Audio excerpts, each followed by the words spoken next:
अब देखो बेटा, मैंने एक फिगर बनाया है मेंस्ट्रुअल साइकिल को लेके। तो मेंस्ट्रुअल साइकिल में मैंने क्या किया, ये मैंने 28 दिन की बनाई। 1 2 3 4 5 6 7 8 28 तक मैंने ये लिखा, ठीक है ना। अब आपको मैंने बताई थी कि टोटल 4 फेज होती है। एक तो मेंस्ट्रुअल फेज होती है, आपको याद होगा। दूसरी मैंने बताई थी प्रोलिफरेटिव फेज होती है। तीसरी ओवुलेटरी फेज होती है और चौथी होती है ल्यूटियल फेज। अब एक चीज जान लो, ओवुलेशन किस दिन हो रहा है? 14वें दिन हो रहा है। 14वें दिन जो फेज होती है उसे ओवुलेटरी फेज बोलते हैं। उसके अलावा अगर हम लोग देखें, ओवुलेशन से पहले की फेज प्री ओवुलेटरी फेज भी कहला सकती है, बाद की क्या कहला सकती है? पोस्ट ओवुलेटरी फेज कहला सकती है। मैंने आपको बताया था 28 में 29 दिन में के बाद पहले दिन से लेके चौथे 5वें दिन तक क्या होता है? ब्लीडिंग होती है, मेंस्ट्रुअल फ्लो होता है। तो वो मैंने दिखा दिया है 1 2 3 4 5, ये मैंने मेंस्ट्रुअल ब्लीडिंग दिखा दी। दूसरी बात मैंने क्या दिखाई, छठवें दिन से लेके लगभग 13वें 14वें दिन तक क्या होता है आपका? प्रोलिफरेटिव फेज होती है। 14वें दिन क्या हो जाता है? ओवुलेशन हो जाता है। उसके बाद 15वें दिन से लेके 28वें दिन तक, 28वें या 29वें दिन तक ल्यूटियल फेज, सिक्रीटरी फेज या कौन सी फेज होती है? पोस्ट ओवुलेटरी फेज कहलाती है। तो ये चीज मैंने बनाई है, इसको ध्यान से आप लोग समझ लो। बाकी आपको एक काम और करना है, आप सबकी कॉपी में चेक करो, आप सब एनसीईआरटी में जो मेंस्ट्रुअल से मैंने एक सिंपल तरीके से आपको मेंस्ट्रुअल साइकिल समझाई, पर आप उससे अभी मैं मेंस्ट्रुअल साइकिल कुछ बातें और यहाँ पे बताऊंगा आपको। जो एनसीईआरटी मेंस्ट्रुअल साइकिल बनी हुई है उसको भी आपको बना लेना। पूरा जो ग्राफ वाइज बना हुआ है सबकी कॉपी चेक करूंगा, सब लोग उसको अच्छे से बना ले। इसको बना लो, फिर उसको भी बना लेना मेंस्ट्रुअल साइकिल को। उसके बाद कुछ बातें मैं और बता रहा हूँ, उनको लिखना है। अब देखिए बेटा, मैंने एक फीडबैक मैकेनिज्म दिखाई है। फीडबैक मैकेनिज्म का मतलब समझते हो? फीडबैक मतलब कि कोई भी चीज का फीडबैक क्या है? कोई भी चीज ज्यादा हो रही तो कम कर दो, कम हो रही तो ज्यादा कर दो, मतलब मेंटेन रखने की जो प्रोसेस होती है। अब देखिए, मैंने आपको एक बात दिखाई, यानी कि हाइपोथैलेमस है। हाइपोथैलेमस से एक हार्मोन रिलीज होगा, gonadotropin releasing hormone, GnRH, gonadotropin releasing hormone. ये जाके एंटीरियर पिट्यूटरी, कहाँ पे काम करेगा? ये पिट्यूटरी के लिए एंटीरियर पार्ट में काम करेगा और उससे LH और FSH को रिलीज कराएगा, जो कि ओवरी पे जाके काम करते हैं। ओवरी से क्या है? एस्ट्रोजन और प्रोजेस्टेरोन हार्मोन का सिक्रीशन कराते हैं। प्रोजेस्टेरोन जाके यूट्रस पे तो आगे काम करते हैं, एस्ट्रोजन और प्रोजेस्टेरोन। हाँ, एक चीज और जान लो कि इनका पर्सनल काम क्या होता है। एस्ट्रोजन एंडोमेट्रियम के डेवलपमेंट में हेल्प करता है, जबकि progesterone secretory nature of endometrium में हेल्प करता है। प्रोजेस्टेरोन को प्रेगनेंसी हार्मोन भी कहते हैं। ध्यान देना, एंडोमेट्रियम का, एस्ट्रोजन का काम क्या है? यूट्रस में 3 लेयर होती है बेटा, एक एंडोमेट्रियम, दूसरी मायोमेट्रियम, तीसरी पेरीमेट्रियम। एंड्रोमेट्रियम को बनाने में एस्ट्रोजन हेल्प करता है। आपको मालूम होगा, एस्ट्रोजन ओवरी की थीका इंटरनल लेयर से 6वें दिन रिलीज होने लगता था, मैंने आपको बता दिया था पहले। अब देखो, निगेटिव मैकेनिज्म में क्या है? ये बढ़ा, ये निगेटिव मैकेनिज्म मैंने दिखाया एस्ट्रोजन और प्रोजेस्टेरोन दोनों से, और यहाँ पे मैंने दिखाया एस्ट्रोजन से पॉजिटिव फीडबैक। अब यहाँ पे मैंने एक पॉइंट लिखा है, इस पॉइंट को ध्यान से समझो, जिससे आपको क्लियर हो जाएगा। यहाँ पे मैंने लिखा एस्ट्रोजन, यहाँ लिखा प्रोजेस्टेरोन, यहाँ लिखा LH, वहां लिखा FSH। मैं लिखा निगेटिव फीडबैक। निगेटिव फीडबैक में क्या होगा? अगर एस्ट्रोजन का लेवल बढ़ेगा, प्रोजेस्टेरोन का लेवल बढ़ेगा, एस्ट्रोजन और प्रोजेस्टेरोन का लेवल क्या हुआ? बढ़ा, तो निगेटिव फीडबैक में क्या हो जाएगा? LH और FSH का लेवल क्या हो जाएगा? कम हो जाएगा। सिंपल सी बात है। अगर अब यार ये बढ़ाई थोड़ी ना जाएगा, मेंटेन रखना है कोई भी चीज। ये बढ़ गया, ऑलरेडी बढ़ाने में कौन हेल्प कर रहा है? ये हार्मोन हेल्प कर रहे थे इसको बढ़ाने में। LH और FSH नहीं आते तो क्या एस्ट्रोजन और प्रोजेस्टेरोन बढ़ता? तो कहीं ना कहीं ये आए, इन्होंने इसको प्रमोट किया। पर ये ज्यादा हो गए तो ये निगेटिव फीडबैक कैसे देंगे कि इनको कम कर देंगे। कम कर देंगे तो इनका अमाउंट मैनेज रहेगा, नहीं तो बहुत ज्यादा नहीं बढ़ जाता। तो एस्ट्रोजन बढ़ा, प्रोजेस्टेरोन बढ़ा, तो LH और FSH क्या हो जाते हैं? निगेटिव हो जाते हैं, मतलब ये कम होते हैं। अगर एस्ट्रोजन और प्रोजेस्टेरोन कम होता है, अगर ये कम हो रहा है, निगेटिव फीडबैक का मतलब क्या? कम हो रहे हैं, तो इनको बढ़ा दिया जाएगा, तो बाद में इनको बैलेंस कर देंगे। तो निगेटिव फीडबैक में क्या है? ये दोनों कम हुए तो ये दोनों बढ़ जाएंगे, LH और FSH। फिर से इसको मैनेज करने की कोशिश करेंगे। तीसरा मैंने बोला पॉजिटिव। पॉजिटिव फीडबैक नाम से ही लग रहा है पॉजिटिव होना, हर चीज को बढ़ना। पॉजिटिव फीडबैक में क्या होगा? अगर एस्ट्रोजन का लेवल बढ़ता है, किसका बढ़ता है? एस्ट्रोजन का बढ़ता है, तो LH और FSH का भी बढ़ता है। यहाँ प्रोजेस्टेरोन से कोई भी मतलब नहीं है, तो इस बात को आप लोग याद रखना, ठीक है। इतना आप लोग लिख लो, फिर कुछ इंपॉर्टेंट बातें मेंस्ट्रुअल साइकिल की और डिस्कस करते हैं और उससे रिलेटेड क्वेश्चंस को डिस्कस करेंगे। अब देखिए बेटा, मैंने आपको ये बनाया है किस स्टेज पे क्या क्या चीज है। जैसे मैंने कहा स्टेज और हार्मोनल चेंज, क्या बात रखी? स्टेज और हार्मोनल चेंज। स्टेज और हार्मोनल चेंज की अगर हम लोग बात करते हैं, तो जैसे पहला मैंने बोला ब्लीडिंग या मेंस्ट्रुअल फेज, तो वो टोटल 4 फेज बताई थी बेटा, बताई थी नहीं बताई थी? एक तो ब्लीडिंग फेज या मेंस्ट्रुअल फेज, दूसरा मैंने बताया था प्रोलिफरेटिव फेज, तीसरी ओवुलेटरी फेज, और चौथी कौन सी बताई थी? सेक्रेटरी या लुटियल फेज। यहाँ पे मैंने सभी फेज लिख दी, ओवुलेटरी इसलिए नहीं लिखी क्योंकि ओवुलेशन होता है, कोई जरूरत नहीं है, इसलिए मैंने 3 ही नाम लिखे। टोटल ये 4 होती, पहली, दूसरी, तीसरी ओवुलेटरी होती, जबकि चौथी ल्यूटियल होती है। अब मैंने डिस्कस किया पहली ब्लीडिंग फेज में क्या क्या कंडीशन होती है। तो ब्लीडिंग के टाइम पे सिंपल सी बात है, कोई जरूरत ही नहीं किसी हार्मोन की स्पेशल बढ़ने की।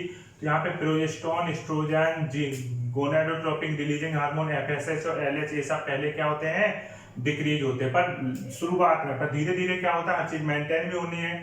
तो जब ये मेंस्ट्रुअल फेज खत्म होने वाली हो रही होती है, टर्मिनल स्टेज जब उसकी आ जाती है, जब वो खत्म होने वाली होती है, तो उस समय क्या होता है? प्रोजेस्टेरोन और एस्ट्रोजन का सिक्रीशन क्या होता है? डिक्रीज होता है, मगर गोनाडोट्रोपिन हार्मोन इंक्रीज होता है, जिससे कि एफएसएच और एलएच वगैरह बढ़ने लगे। ये किस कारण से होता है? Negative feedback. आपको याद होगा नेगेटिव पॉजिटिव फीडबैक, थोड़ी देर पहले डिस्कस किया था मैं।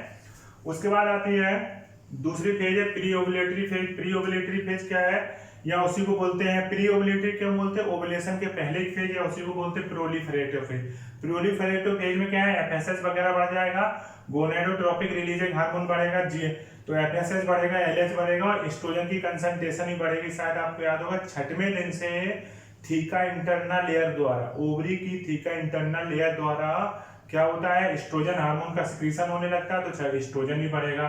उसके बाद होता है इसकी जो टर्मिनल स्टेज होती है, तो आगे जब एस्ट्रोजन बढ़ जाएगा तो आगे की और क्या क्या प्रोसेस होंगी वो इसके टर्मिनल स्टेज में आएंगे।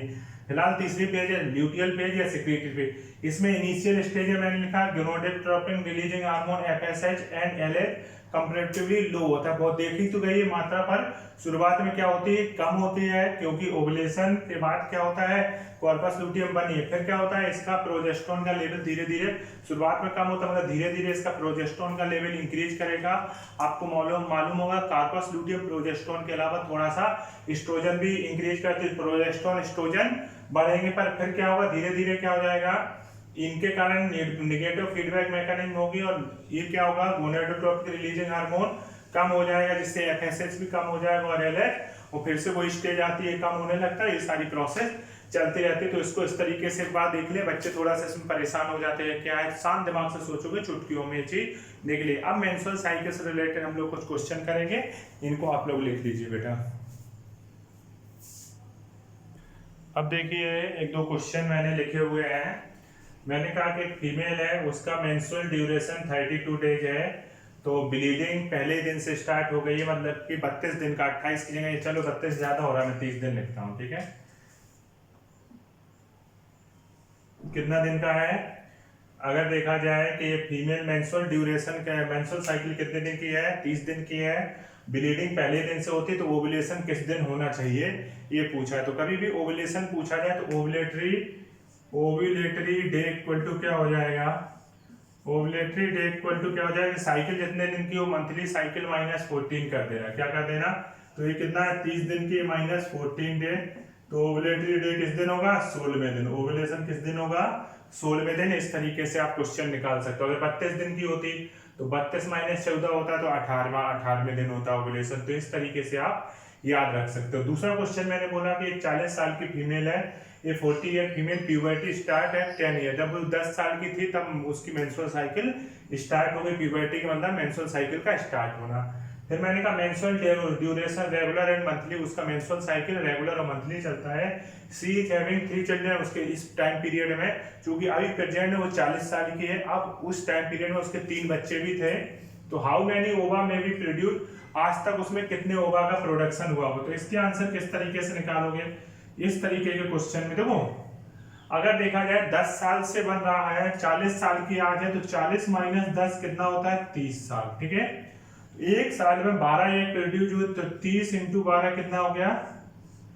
360। 360 का प्रोडक्शन होना चाहिए था, उसका होना कितने का चाहिए था? 360 का, परंतु उसके कितने बच्चे हुए? 3 बच्चे हुए। आपको मालूम है जब माँ के पेट में बच्चा होता है तो मेंस्ट्रुअल साइकिल नहीं चलती, तो 9 महीने तो गैस्ट्रेशन पीरियड होता है उसका। क्या होता है?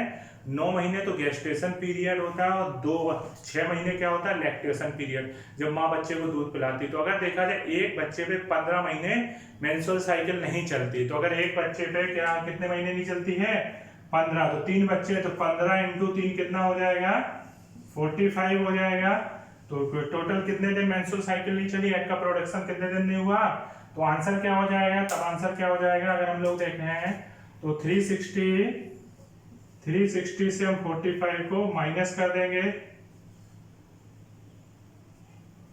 तो इसमें कितना आंसर हो जाएगा 315। तो टोटल इसमें कितने एग का या ओवा का प्रोडक्शन होगा, तो 315 एग का या ओवा का प्रोडक्शन होगा। आगे ना समझ में लिख लो, इस तरीके से बहुत सारे क्वेश्चन सॉल्व कर लेना, कोई दिक्कत हो डिस्कस करना मुझसे। अब बेटा oogenesis में देखिए, oogenesis में देखा जाए कि माँ के पेट में जब बच्ची होती है तभी उसके अंदर oocyte का फॉर्मेशन हो जाता है, लगभग 7 मिलियन के आसपास oocyte पाई जाती है फीटस कंडीशन में। फिर क्या होता है, जन्म के टाइम पे लगभग 2 से 4 लाख होती है, जब बच्ची का जन्म होता है, सॉरी 2 से 4 मिलियन होती हैं। और उसके बाद देखा जाएगा आप प्यूबर्टी की एज जब शुरू होती है, जब लड़की के अंदर मेंस्ट्रुअल साइकिल शुरू हो जाती है, उस समय 40 से 60 हजार के आसपास होती है। जैसे हम लोग देखें किस तरीके से आखिरकार बनते हैं, आपको याद होगा ये मैंने ओवरी इस तरीके से बनाया था, अंदर मेडुला था, याद है, अंदर मेडुला, बाहर का क्या कहलाता, कॉर्टेक्स कहलाता था। उसके अंदर इस तरीके से क्या थी, जर्मिनल एपिथेलियम थी। मैंने क्या किया, यहाँ से मैंने ये जर्मिनल एपिथेलियम उठाई, क्या उठाई मैंने, जर्मिनल एपिथेलियम, क्या बोलेंगे इसको, जर्मिनल एपिथेलियम या कोवाइडल एपिथेलियम, जर्मिनल एपिथेलियम या कुवाइडल एपिथेलियम, कुवाइडल एपिथेलियम, जर्मिनल एपिथेलियम या कुवाइडल एपिथेलियम, ये क्या हो जाएगी, ये चेंज हो जाएगी आपका ऊगोनिया में, क्या चीज बन गई, ऊगोनिया, ठीक है। ऊगोनिया से बन जाएगा प्राइमरी oocyte, क्या बन जाएगा, प्राइमरी oocyte, क्या बन गया, यहाँ पे माइटोसिस करके क्या चीज, ये माइटोसिस हो गया, और माइटोसिस करके क्या बन गया, प्राइमरी oocyte। प्राइमरी oocyte से क्या हो जाएगा, अगर हम लोग देखें हैं तो प्राइमरी oocyte से यहाँ पे मियोसिस फर्स्ट होगी, क्या हो जाएगा, मियोसिस फर्स्ट होगी, और इससे क्या बन जाएगा, एक तो बन जाएगा इससे पोलर बॉडी, क्या स्ट्रक्चर बनेगा, इससे बन जाएगा फर्स्ट पोलर बॉडी, क्या बनेगा, फर्स्ट पोलर बॉडी, और दूसरी चीज क्या बन जाएगी, दूसरी चीज बन जाएगी सेकेंडरी, क्या बन जाएगा ये, सेकेंडरी oocyte, ठीक है। अब क्या हो जाएगा, ये क्या बन गया, सेकेंडरी oocyte बन गया। अब सेकेंडरी oocyte यहाँ पे क्या होगा, जो मियोसिस सेकेंड है, क्या हो जाएगा, meiosis second suspended at metaphase second, ये क्या है, मेटाफेज स्टेज में सस्पेंड हो जाएगा, मतलब कि सेकेंडरी oocyte ही बन के रह जाता है अगर इसमें स्पर्म एंट्री करेगा, क्या है, अगर इसमें स्पर्म एंट्री करेगा तभी क्या होगा, मेटाफेज स्टेज टूटेगी, मतलब कि आगे बढ़ेगी, और इससे क्या हो जाएगा, इससे अगर हम लोग देखें तो ये एग या ओवा का प्रोडक्शन हो जाएगा।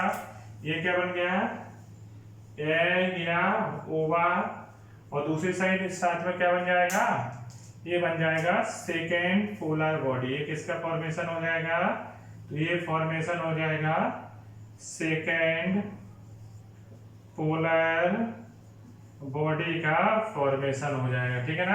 तो क्वेश्चन किस तरीके से बनेगा, क्वेश्चन इस तरीके से बनता है, देखो मैंने बोला जब स्पर्म एंट्री में आता है तभी हम लोग वेव पॉइंट, यानी कितने बार मैं बोल चुका हूं, तभी वो क्या कहलाता है, तभी वो आपका एग कहलाता है, ओवा कहलाता है। सेकंड पोलर बॉडी क्वेश्चन आएगा, फर्स्ट पोलर बॉडी किसके साथ बनती है, तो सेकेंडरी oocyte के साथ बनती, प्राइमरी oocyte के साथ कोई भी पोलर बॉडी नहीं बन रही है। तो इसको चीज को देख लीजिए, है ना। हम लोग स्ट्रक्चर ऑफ ओवम डिस्कस करेंगे। अब देखिए स्ट्रक्चर ऑफ ओवम, जो ओवम बना था ओवम का स्ट्रक्चर दिखाया। ओवम के अंदर अपने आप में क्या होगा, सेकेंडरी oocyte होती है, नॉर्मल सी बात है। जब सेकेंडरी oocyte का फर्टिलाइजेशन हो जाता है, मतलब कि जब उसमें स्पर्म एंट्री मार जाता है तभी ओवम बोलते हैं। फिलहाल तो वैसे भी टर्म यूज कर देते हैं। देखो ओवम के बारे में बात करें, ये इसके बाहर जो लेयर होती है वो होता है जोना पेल्यूसिना, अंदर मैंने दिखाया है कॉर्टिकल ग्रेन्यूल्स। क्या दिखाए हैं, कोर्टिकल होता क्या है कि जब स्पर्म एंट्री करता है, जब स्पर्म एंट्री करता है तो सबसे पहले कौन मिलेगा रास्ते में, कौन मिलेगा, कोरोना रेडिएटा। कोरोना रेडिएटा की जो सेल्स होती हैं आपस में चिपकी होती है। तो ये चिपकी किस कारण से होती है, इनमें एक एसिड होता है जिसको बोलते हैं हाइलोरोनिक एसिड। कोरोना रेडिएटा सबसे बाहर की लेयर होती है और ये केमिकल कौन सा, तो हाइलोरोनिक एसिड होता है जिसके कारण आपस में चिपकी होती है। तो स्पर्म एक एंजाइम का सिक्रीशन करता है, जब स्पर्म इससे अटैच होता है, इस लेयर से सबसे बाहर वाली लेयर से अटैच होगा तो एक एंजाइम का सिक्रीशन करेगा जिसका नाम होता है हाइलोरोनिडेज। क्या नाम होता है, हाइलोरोनिडेज। वो क्या करेगा, इनकी यहाँ से हाइलोरोनिक एसिड को एब्जॉर्ब कर लेगा। किसको एब्जॉर्ब कर लेगा, ये हाइलोरोनिक एसिड को एब्जॉर्ब कर लेगा, जिससे यहाँ पे रास्ता ओपन हो जाएगा। बात को समझना, रास्ता क्या हो जाए, क्योंकि ये सेल्स किस कारण से चिपकी हुई, अपने आप में हाइलोरोनिक एसिड के द्वारा। हाइलोरोनिक एंजाइम ने क्या किया, उस एसिड को ही एब्जॉर्ब कर लिया, तो जो चिपकाने वाली चीज ही खत्म हो गई, तो क्या सेल्स चिपकी रहेंगी, नहीं रहेंगी ना। तो ये सेल्स क्या हो जाती है, अलग अलग हो जाती हैं। दूसरा जोना पेल्यूसिडा अपने आप में नॉन सेलुलर लेयर होती है, ए सेलुलर लेयर होती है, ग्लाइकोप्रोटीन की बनी होती है। हाँ, मैंने कहा स्पर्म एंट्री मारता, एक ही स्पर्म एंट्री क्यों मारता है, दूसरा स्पर्म एंट्री क्यों नहीं मारता, उसका रीजन जान लीजिए। होता क्या, जब एक स्पर्म एंट्री मारता है, यहाँ से जोना पेल्यूसिडा पे पाए जाने वाले रिसेप्टर होते हैं, स्पर्म को अंदर लिए जाते हैं। उसके बाद क्या होता है, उसके बाद ये अंदर कॉर्टिकल ग्रेन्यूल्स पाए जा रहे हैं। हमने आपको दिखाया कि यहाँ पे कॉर्टिकल ग्रेन्यूल है। कॉर्टिकल ग्रेन्यूल के अंदर एक केमिकल होता है, वो क्या करेगा, जो कॉर्टिकल ग्रेन्यूल के अंदर जब एक स्पर्म अंदर एंट्री मार जाता है तो यहाँ से केमिकल रिलीज होगा, वो जोना पेल्यूसिडा के रिसेप्टर को जाके तोड़ देगा, जिससे कि कोई भी रिसेप्टर दूसरे स्पर्म को अंदर लेके ना आए। जो पेरीविटेलाइन स्पेस है इसको बंद कर दिया जाता है, जिससे कि दूसरा स्पर्म एंट्री ना मारे। तो ओवम अपने आप में क्या होता है, स्फेरिकल और नॉन मोटाइल स्ट्रक्चर है, डायमीटर लगभग 0.2 mm होता है। मैंने कहा made up from 4 membrane. Real में वो 2 ही मेम्ब्रेन होती हैं, एक जोना पेल्यूसिडा, दूसरी कोरोना रेडिएटा। 4 मेम्ब्रेन क्यों बोली, क्योंकि एक टर्म यूज होता है प्लाज्मा मेम्ब्रेन। प्लाज्मा मेम्ब्रेन को उलेमा भी बोलते हैं, इनर। तो प्लाज्मा मेम्ब्रेन तो हर जगह होगी यार, प्लाज्मा की मेम्ब्रेन तो हर स्ट्रक्चर पे होगी, तो एक तो उसको काउंट कर लिया। दूसरा बिटेलाइन, प्लाज्मा मेम्ब्रेन के बाहर जो मेम्ब्रेन होती है वो बिटेलाइन मेम्ब्रेन होती है। बिटेलाइन मेम्ब्रेन के बाहर जोना पेल्यूसिडा जो कि परमेबल और नॉन सेलुलर लेयर होती है, आउटसाइड बिटेलाइन मेम्ब्रेन। उसके बाद बोला मैंने कोरोना रेडिएटा। कोरोना रेडिएटा के बारे में लिखा outermost layer made up from follicular cell. ये फॉलिकुलर सेल्स की बनी होती है, सेल्स आपस में हाइलोरोनिक एसिड के द्वारा कनेक्ट रहती है। यहाँ पे जो सबसे इंपॉर्टेंट चीज है, ये सब जरूर याद रखना, नॉन सेलुलर। जोना पेल्यूसिडा के केस में नॉन सेलुलर या ए सेलुलर लेयर होती है, जो कि ग्लाइकोप्रोटीन की बनी होती है। इस प्रकार से फीमेल रिप्रोडक्टिव सिस्टम कंप्लीट हो गया है। अब हम लोग एम्ब्रियोनिक डेवलपमेंट पढ़ेंगे, कुछ मेल और फीमेल से रिलेटेड कुछ इंपॉर्टेंट बात अभी मैं नोट डाल के लिखवा दूंगा, कौन किसका होमोलोगस, ये बातें भी डिस्कस कर लेंगे अभी, पर अब इतना ही है ना। इसके बाद अब एम्ब्रियोनिक डेवलपमेंट शुरू हो जाएगा, ठीक है, इतना आप लोग छाप लो। ओके।